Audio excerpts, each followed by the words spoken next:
Hello students, कैसे हो आप सभी और कैसी चल रही है आप लोगों की तैयारी। तो साथियों, जैसा कि आप लोगों को पता था कि आज से आपका बीपीएससी मेंस एग्जाम 71 बीपीएससी 71 के आज से पेपर की शुरुआत हुई थी। और आज जो सबसे पहला पेपर हुआ वो हुआ सामान्य हिंदी, जो कि आपके क्वालिफाइंग नेचर का पेपर होता है। तो ये पेपर का लेवल कैसा रहा, कैसा पेपर आया, तो इसी के आपके कुछ क्वेश्चनों के डिटेल्ड आंसर, जितना पेपर हमारे पास अवेलेबल है इसके मैं आप लोगों को कराने वाला हूं कि पेपर कैसा रहा। तो सबसे पहले मैं आप लोगों को बता दूं साथियों कि अगर आप लोगों ने मेंस एग्जाम बीपीएससी में देना है और आपको हिंदी को करना है क्वालिफाइंग, तो आप लोगों ने उसी स्तर पर आपकी तैयारी शुरू कर दी होगी, क्योंकि निबंध का एक पेपर अलग से भी होता है और सामान्य हिंदी के एग्जाम में भी आपका निबंध के कुछ ऑप्शन आपके सामने आते हैं। तीन में से किसी एक निबंध हमें लिखना होता है, ठीक है। उसके साथ साथ आपका संक्षेपण यानी कि सार लेखन प्लस में शीर्षक, ये सब चीजों से कुछ क्वेश्चन हमारे पास आए हुए हैं। तो इनको देखते हैं कि क्या है। तो सबसे पहले मैं आप लोगों को बता दूं कि पेपर आपका कोई बहुत ज्यादा टफ नहीं आया है अगर आप वास्तव में बीपीएससी की तैयारी कर रहे हैं। क्योंकि जो हमने देखे मुहावरे, लोकोक्तियां देखी हैं, आपकी वर्णमाला, आपका व्याकरण वाला पार्ट देखा है, या हमने अशुद्ध और शुद्ध वाक्य देखे हैं, तो वो मतलब बहुत मॉडरेट भी नहीं कह सकते, हम इनको इजी ही कह सकते हैं। क्योंकि ये एक ऐसे शब्द आए हैं या ऐसी चीजें आई हैं या ऐसे प्रश्न आए हैं कि जो हम सामान्य दैनिक जीवन में प्रयोग करते हैं, ठीक है। तो सबसे पहला प्रश्न हमारा जो बनता है आपका कि वो है जी कि निम्नलिखित विषयों में से किसी एक पर लगभग 500 शब्दों में एक निबंध लिखना है। और ये आपका 30 नंबर का आपको है साथियों। कितने नंबर का? 30 नंबर का। क्योंकि साथियों जब आप बीपीएससी की तैयारी करते हो तो निबंध का पेपर आपका अलग से होता है, तो निबंध वहां भी कवर हो गया और वो यहां पर भी कवर हो जाएगा, यानी कि दो दो जगह आपका निबंध लेखन हो जाता है। तो निबंध देखेंगे, अगर हम इसमें निबंध देखेंगे जो आज की जो सबसे ज्यादा इस समय पर मतलब जैन जी जिन बच्चों को हम कहते हैं कि आज के समय में जिसने पूरे डिजिटल वर्ल्ड को कहीं ना कहीं बदला है, उनसे जुड़े हुए दो चीज आ जाती हैं। एक आया कि साइबर अपराध एक जटिल और बढ़ती समस्या। यह खास बात रही है कि इस निबंध में इसके समाधान की बात नहीं की गई है। हो सकता है इसको निबंध को चाहते वो बढ़ाते थे कि साइबर अपराध एक जटिल और बढ़ती समस्या एवं उसके निवारण या उसका समाधान, ये भी कर सकते हैं, लेकिन यहां पर हमें केवल साइबर अपराध एक जटिल और बढ़ती समस्या इसी के बारे में लिखना है। और अब आप लोगों को पता है कि साथियों आज के टाइम में जितने भी आपके साइबर क्राइम हैं, वो कितने नए नए तरीके के साइबर क्राइम हमारे आ रहे हैं। और हमारी सरकारें, चाहे वो केंद्र सरकार है, चाहे वो हमारा राज्य सरकारें होती हैं, यहां तक कि जो हमारा टेलीकम्युनिकेशन जो विभाग होते हैं, वो भी इन समस्याओं से कहीं ना कहीं पीड़ित भी हैं। और इन समस्याओं के निराकरण हेतु दिन प्रतिदिन नए नए लॉज, नए नए तरीके इन पर कंट्रोल करने के लिए लेकर के आते, तो बहुत आसानी से लिखा जा सकता था, ठीक है। एक आया है कि राष्ट्र निर्माण में युवा पीढ़ी की भूमिका, राष्ट्र निर्माण में युवा पीढ़ी की भूमिका। और एक आया कृत्रिम बुद्धिमत्ता से संबद्ध नैतिक चिंताएं, यानी कि जो हमारा आर्टिफिशियल इंटेलिजेंस है, इससे जो हमारी मोरलिटी में जो डाउनफॉल आ रहा है, वो हम इससे कैसे क्या क्या चीज हो रही है। और आप लोगों को पता है आर्टिफिशियल यानी कि जो हमारा एआई आज आया है, इसने कहीं ना कहीं हमारी नैतिक चिंताओं को और ज्यादा बढ़ाया है। किस प्रकार बढ़ाया है? जैसे हम सब लोग सोशल मीडिया पर देखते हैं कि किसी की भी पिक्चर को एडिट करके किसी भी रूप में डाल दिया जाता है, किसी भी प्रकार की कोई वीडियो क्लिप बनाई, उनको प्रचारित और प्रसारित कर दिया, उससे कहीं ना कहीं लोगों के नैतिक पतन भी हो रहे हैं, लोगों के मन में शंकाएं भी हो रही हैं। तो ये भी एक आसान भी कहेंगे हम, क्योंकि आज के टाइम में जितने भी छात्र आपके निबंध की तैयारी कर रहे हैं और वो कृत्रिम बुद्धिमत्ता से जुड़े हुए निबंध नहीं लिख पा रहे हैं, तो वही फिर समस्या बन जाती है। तो दोनों निबंधों में से आप एक लिख सकते हैं कोई भी। उसके बाद हम देखते हैं साथियों क्वेश्चन नंबर 2 क्या कह रहा है। क्वेश्चन नंबर 2 देखिए कि निम्नलिखित अवतरण का 1/3 शब्दों में सार लिखते हुए उसका उपयुक्त शीर्षक देना है जी हमें। और ये है हमारा 5 नंबर का, यानी कि हम ये कह सकते हैं कि 10 नंबर का सार बन जाएगा और 5 नंबर का यहां पर शीर्षक बन जाएगा। तो उसके लिए जब हम अवतरण पढ़ते हैं, गद्यांश पढ़ते हैं, तो मैंने कितनी बार आप लोगों को, जब हम यूपीपीएससी में बात करते हैं, क्योंकि वहां पर भी एक क्वेश्चन आता है कि भाई सबसे पहले इस प्रकार के क्वेश्चनों का आंसर देते हुए हमें क्या करना चाहिए, अवतरण को 2-3 प्रकार से अच्छे से पढ़ ले चाहिए और उसके संपूर्ण अर्थ को अच्छे से समझ लेना चाहिए। सबसे पहली कंडीशन हमारी यही होती है। ठीक है, चलिए, और उसके बाद शीर्षक। और शीर्षक लिखते समय मैंने हमेशा कितनी बार ये बताया है कि शीर्षक एक तो पॉजिटिव होना चाहिए, हमेशा सकारात्मक होना चाहिए। और माना यह जाता है डेली जब हम बात करते हैं शीर्षक पढ़ने की, या तो शीर्षक प्रारंभ की 2-3 पंक्तियों में मिल जाता है, शीर्षक अंत की 2-3 पंक्तियों में मिल जाता है। कभी भी शीर्षकों में निगेटिव नहीं लिखना चाहिए। और सार हम लिख देंगे। भाई सार क्या है कि इतना बड़ा है ये, इनको कम शब्दों में इसी को लिखना है। तो यहां पर जो बात की गई, सबसे पहले समझना समन्वय। यहां पर एक शब्द आया है समन्वय, कि समन्वय का अर्थ यह है कि मनुष्य की मूल एकता को स्वीकार करें और उस विशाल मानवता वाली दृष्टि को अपनाएं जो समग्र मनुष्य जाति को सामूहिक रूप से नाना प्रकार की कुशिक्षा, कुसंस्कार और अभावों के बंधन से मुक्त करके उसे जीवन की उच्चतर चरितार्थता की ओर ले जाने का प्रयास कर रही है। एक बार इस लक्ष्य को स्वीकार करने के बाद बहुत से आचरणों और विश्वासों के मूल्य बदलते दिखाई देंगे और धर्म के नाम पर चलने वाली अनेक रूढ़ियां निरर्थक और भार मालूम होंगी। यहां पर बात यह कह रहा है कि आज के समय में मनुष्य जो है उनको मूल एकता पर आपका फोकस करना। मूल एकता से यहां तात्पर्य क्या है कि हमें ऐसी दृष्टि अपनानी है या ऐसी मानवीय दृष्टि अपनानी है, ऐसी ह्यूमैनिटी दृष्टि अपनानी है जो हमारे समाज को एक सूत्र में प्रोकर रखे, समाज में किसी भी प्रकार के बिखराव को उत्पन्न ना करे। और जब हम समाज में एकता की बात करेंगे, समाज में हम समन्वयता की बात करेंगे, तो उससे क्या होगा कि हमारे समाज में व्याप्त जितनी भी कुशिक्षा है, कुसंस्कार है या हमारे कुदृष्टि है, वो अपने आप ही समाप्त हो जाएंगी। और जितने भी हमारे धर्म के आधार पर आज के समय में हम ये कहते हैं कि रूढ़िवादी सोच, जितने भी धर्म के आधार पर या धर्म के नाम पर जितने भी हमारी गतिविधियां समाज में बिखराव पैदा कर रही हैं, उनसे हमें छुटकारा मिल जाएगा। उसके बाद देखते हैं कि समन्वय पर विश्वास रखने वाला व्यक्ति किसी भी धर्माचार के प्रति अनादर या असहनशीलता का भाव नहीं रखेगा। सबसे बढ़िया बात कि समन्वय पर विश्वास यानी कि आपसी समझ, आपसी एकता पर विश्वास रखने वाला व्यक्ति, कोई भी सामाजिक व्यक्ति कभी भी किसी भी धर्माचार यानी कि धर्म के जो आचरण हैं उनके प्रति अनादर या असहनशीलता का भाव नहीं रखेगा। उनको भी समान भाव से, समान दृष्टि से देखने का कार्य करता है एक सामाजिक व्यक्ति या एक समन्वय वाला व्यक्ति। उसके मन में सबके प्रति आदर या सहनशीलता का भाव रहेगा, क्योंकि वह जानता है कि मनुष्य मूलतः एक है और उसके भीतर दीर्घकाल के जो संस्कार जमे हुए हैं वे अकारण नहीं है। वह निरर्थक आचारों और रूढ़ि परंपराओं के प्रति असहनशील भी नहीं होगा। वस्तुतः इस प्रकार की सहनशीलता और आदर बुद्धि आज के युग के लिए अत्यंत आवश्यक वस्तु है। यदि मनुष्य ने इस प्रकार की मानवीय बुद्धि की उपेक्षा की तो घोर यथार्थ की उपेक्षा करेगा और उसका प्रभाव अत्यंत विनाशकारी सिद्ध होगा। यानी कि अगर कोई आज का युवा या आज का कोई व्यक्ति जो हमारे सामाजिक मूल्य प्राचीन काल से चलते आ रहे हैं, अगर हमने उन मूल्यों की, उन संस्कृतियों की कहीं भी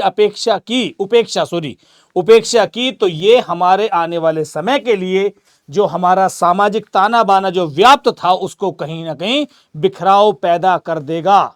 यानी कि हमारी सामाजिक जो संस्कृतियां जो प्राचीन काल से हमारे जो बुजुर्ग लोग थे जो चलाते आ रहे थे, वो कहीं ना कहीं आज भी यथार्थ रूप से सिद्ध मानी जाती हैं। ठीक है, उसके बाद यह अत्यंत हर्ष की बात है कि मनुष्य यथार्थ को सामूहिक रूप से अनुभव करता जा रहा है। इसे पूर्ण रूप से अनुभव करने में उसका कल्याण होगा। यह हमारी बात कि मोरलिटी के आधार पर है कि हमें आज भी अपने सामाजिक ताने बाने को, सामाजिक एकता को भाव देना है, जिससे कोई भी जो व्यक्ति सामाजिक व्यक्ति होगा या समझदार व्यक्ति जो होगा वो किसी भी धर्म के प्रति कोई नफरत नहीं रखेगा, कोई कट्टरता नहीं रखेगा। उससे क्या होगा कि सामाजिक जो ताना बाना है वो और मजबूत होगा और हमारी आने वाली पीढ़ियों के कल्याण के रूप में कार्य करेगा। ये इस गद्यांश में या इस अवतरण में मूल बात की गई थी साथियों। ठीक है, तो जब हम इसके शीर्षक की बात करें तो आप लोगों को मैंने कितनी बार बता चुका हूं कि भाई एक अवतरण के एक से अधिक शीर्षक हो सकते हैं। कारण क्योंकि एक अवतरण का शीर्षक क्या होता है, वो एग्जामिनर अपने माइंड में क्या लेकर चल ले, ये ना हम पर डिपेंड करता है, ना हम पर डिपेंड, किसी और पर डिपेंड करता है। मेरी नजरों में इसका शीर्षक कुछ और है, हो सकता है आपकी नजरों में कुछ और। तो ये सब एग्जामिनर के डिमांड पर, ये आपके दिमाग पर बात करता है कि वो किसको आपके पूरे नंबर देता है। और नंबर शीर्षक हमेशा अगर आपने पॉजिटिव लिखा, इस अवतरण से संबंधित लिखा, तो नंबर वो आपको तब भी देगा साथियों। ठीक है, चलिए, तो अब इसके जब हम शीर्षक की बात कर लेंगे, तो यहां पर शीर्षक हमारे कई बन जाते हैं। ठीक है, चलिए, तो एक तो बन जाएगा इसमें मनुष्य की नैतिकता, एक।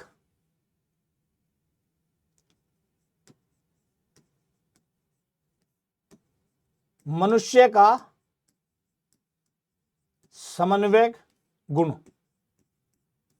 ठीक है, इस तरीके से हम इसमें दो आपके बना सकते हैं। ठीक है, चलिए अब आगे देखते हैं अगला क्वेश्चन क्या कह रहा है कि निम्नलिखित मुहावरे लोकोक्तियों में से किन्हीं 5 के अर्थ लिखकर उन्हें वाक्यों में प्रयुक्त करना है। और 5 नंबर का एक है, सॉरी 3 नंबर का एक क्वेश्चन है, यानी कि एक मुहावरा एक लोकोक्ति 3 नंबर का है। तो इसमें क्या करेगा, 1 नंबर का आपका अर्थ हो जाएगा और 2 नंबर का वाक्य प्रयोग हो जाएगा, जब वाक्य प्रयोग करा रहा है। ठीक है, तो सबसे पहला देख लेते हैं, आकाश पाताल एक करना। तो सबसे पहली बात तो हमें ये समझना कि ये मुहावरा है, आकाश पाताल एक करना, यानी कि कठिन परिश्रम करना। भाई इसका अर्थ क्या होता है, कठिन परिश्रम करना, कठिन परिश्रम करना। ठीक है, अब इसका ये तो हो गया अर्थ। और जब हम इसके वाक्य प्रयोग की बात करते हैं, तो इसका वाक्य प्रयोग हम इस तरीके से बना सकते हैं, बहुत आसान।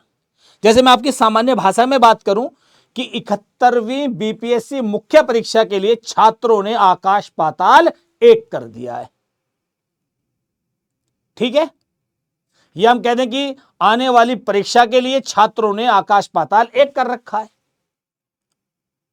ठीक है, या हम कहते हैं कि भारत को विकसित बनाने के लिए भारत सरकार ने आकाश पाताल एक कर रखा है। कुछ भी बना सकते हैं हम। ठीक है, चलिए, एक है जी आपका गंगा नहाना। गंगा नहाना एक्चुअल में ये हमारा एक मुहावरा भी मान लो, या हम ये कह दें कि हमें ये दैनिक बोलचाल में बहुत काम मिलता है। गंगा नहाना एक्चुअल में क्या होता है कि किसी कठिन कार्य के पूर्ण होना, किसी कठिन कार्य का पूर्ण होना गंगा नहाना। जैसे कोई माँ बाप होता हमारे ग्रामीण अंचल में या ग्रामीण समाज में, तो जब वो अपनी पुत्री का विवाह कर देते हैं सकुशल, तो तब अक्सर बोल रहे लो भैया आज तो हम भी गंगा नहा लिए। और हमारे यहाँ उत्तर भारत में, खासकर उत्तर प्रदेश और बिहार की जब हम बात करते हैं, तो यहाँ पर आज भी रिवाज है कि जैसे किसी पुत्री का विवाह संपन्न होता है, तो माता पिता के द्वारा विवाह उपरांत एक हवन भी करा जाता है और गंगा में स्नान भी करा जाता है, कि किसी भी कठिन कार्य के सकुशल संपन्न होने पर गंगा नहाना। ठीक है, तो ये बन जाएगा शैतान की आंत।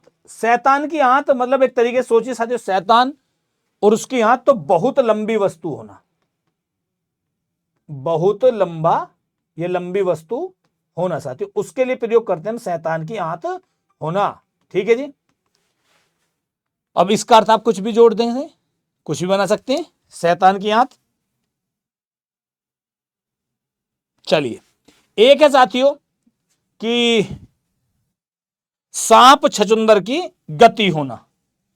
सांप छचुंदर की गति होना, ये एक्चुअल में ये भी एक कहावत तरीके की बात है साथियों, कि सांप छचुंदर की, जब सांप और छचुंदर की लड़ाई होती है साथियों, तो एक समय हमारा ऐसा आ जाता है कि सांप ना तो छचुंदर को खा सकता है और ना ही छोड़ सकता है। ठीक है, तो सांप छचुंदर की गति होना मतलब एक तरीके से दुविधा में पड़ जाना। क्या बनेगा इसका अर्थ, इसका अर्थ बनता है जी दुविधा में पड़ जाना।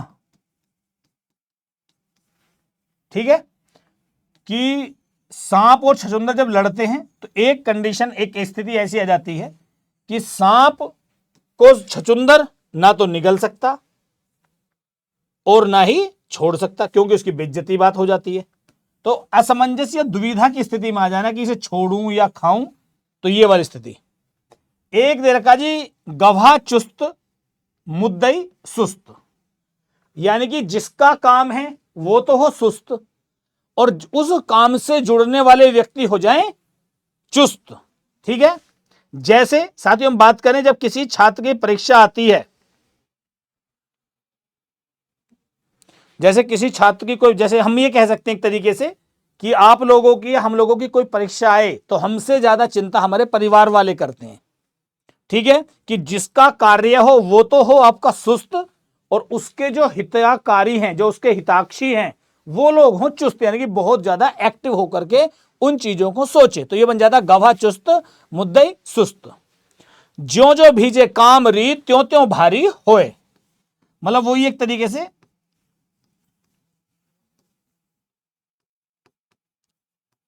अधिक ऋण,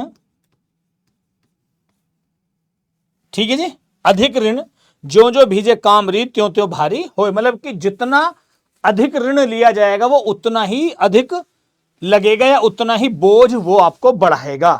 तो इसलिए जितना कम हो सकता हो उतना ऋण आपका लिए जाना चाहिए। ठीक है ना।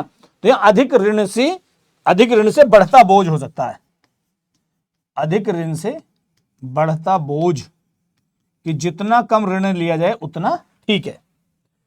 अभी आ गया जी, ओखली में सिर दिया तो मूसल का क्या डर। ये तो बचपन से सुनते आ रहे हैं कि जब हमने प्रतियोगी परीक्षाओं में बैठने की ठान ही ली तो हमारे लिए क्या तो गणित, क्या तो साइंस, क्या तो हिंदी, क्या तो हिस्ट्री, है ना, और क्या करंट अफेयर। ओखली में सिर दिया तो मूसल से क्या डरना, एक ये बन जाता है। चलिए अब आगे देख लेते हैं जी। एक क्वेश्चन आया साथियों कि क्रिया की परिभाषा देते हुए उसके दो भेदों को लिखना है। तो आप लोगों को पता है कि क्रिया हम किसे कहते हैं। क्रिया हम कहते हैं साथियों कि जिस या जिन शब्दों के द्वारा, इसे जिन कर देना, कि जिन शब्दों के द्वारा, जिन शब्दों के द्वारा किसी कार्य के करने, किसी कार्य के करने या होने का पता पाया जाता है, या होना पाया जाता है,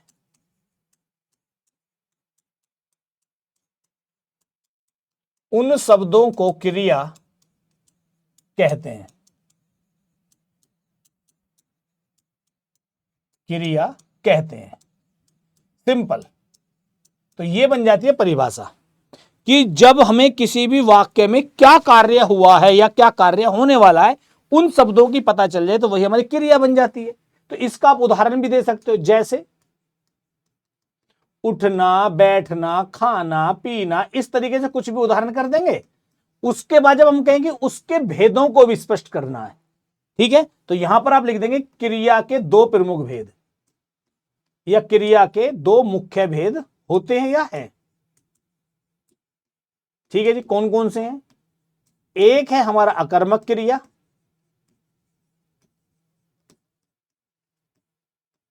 अकर्मक क्रिया, और एक होता है हमारा सकर्मक क्रिया।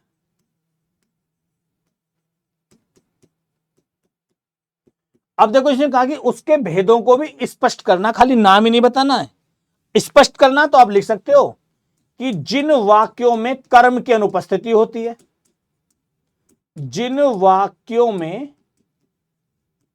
कर्म की उपस्थिति होती है, सॉरी कर्म की अनुपस्थिति या कर्म का होना नहीं पाया जाता है, उसे अकर्मक क्रिया। और सकर्मक क्रिया जिन वाक्यों में कर्म की उपस्थिति हो, जिन वाक्यों में कर्म की उपस्थिति पाई जाती है, कर्म की उपस्थिति पाई जाती है। ठीक है जी, उन्हें सकर्मक क्रिया। बस इतना बहुत है। चाहो तो ज्यादा करो तो इसको आप उदाहरण दे सकते हो, लेकिन ऐसी कोई नीड नहीं है अगर ये नहीं पूछ रहा है तो।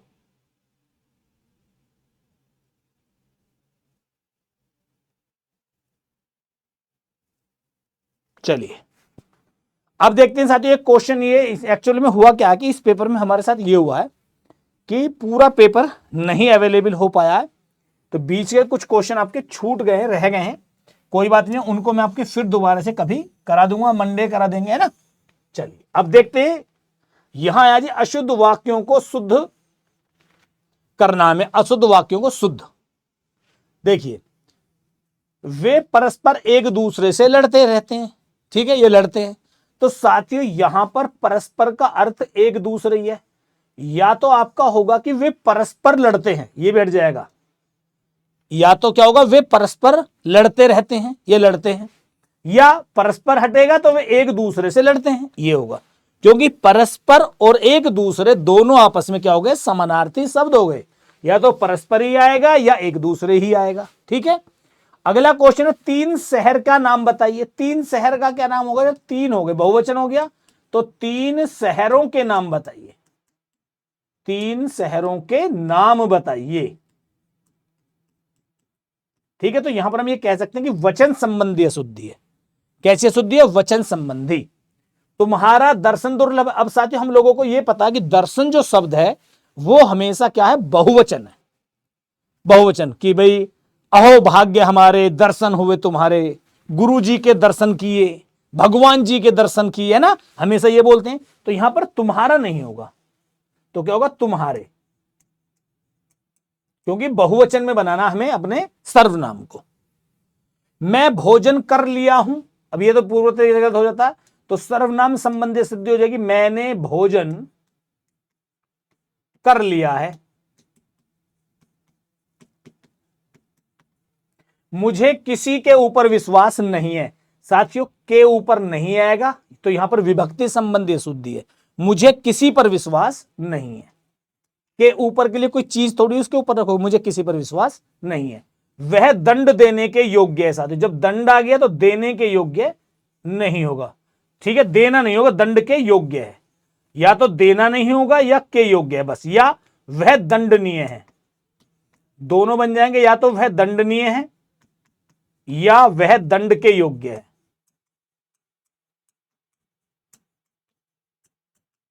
ठीक है जी, ये होगा, देना कुछ नहीं होगा। बहुत से कॉलेज के विद्यार्थी जमा हुए, बहुत से नहीं होगा।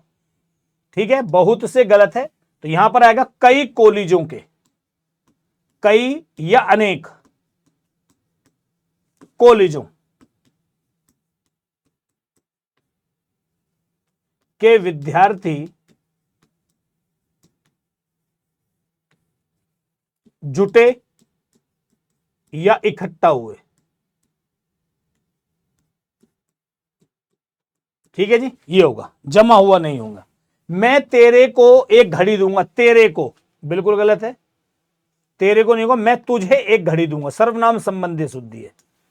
यह मेरी पैतृक संपत्ति है। साथ ही इसमें वर्तनी संबंधी शुद्धि है, क्योंकि पैतृक जो लिखा जाता है वो इस तरीके से आपका लिखा जाता है, पैतृक। सभी सदस्य अपनी राय दें। अब देखो पढ़ के देखो कि सभी सदस्य अपनी राय दें, अपनी राय दें, तो यानी कि एक राय की बात कर रहा है, जबकि ऐसा नहीं होगा। तो यहां पर जो शब्द बनेगा वो बनेगा जी अपनी अपनी राय दें। तो अपनी अपनी, क्योंकि सदस्यों के जब पूछा जाता तो बहुत सारी राय एक सदस्य की हो सकती है, यहां कोई सिंगुलर नहीं होगा साथियों। ठीक है, तो चलिए भाई साथियों, उम्मीद करता हूं कि जितना पेपर हमें अवेलेबल हुआ उनको आपको समझ में आ गया होगा कि आप किस इस तरह पहुंचे। पेपर का स्तर कोई बहुत बड़ा नहीं था। तो चलिए फिर मिलते हैं साथियों आपसे किसी नए सेशन के साथ, किसी नेक्स्ट सेशन के साथ। और जैसे इसका मुझे पूरा पेपर मिल जाता तो मैं अवेलेबल करा दूंगा आपको उन क्वेश्चनों के भी डिटेल्ड वीडियो। तो ठीक है साथियों, तो चलिए फिर मिलते हैं आपसे फिर नेक्स्ट सेशन में। तब तक के लिए धन्यवाद। जय हिंद, जय भारत।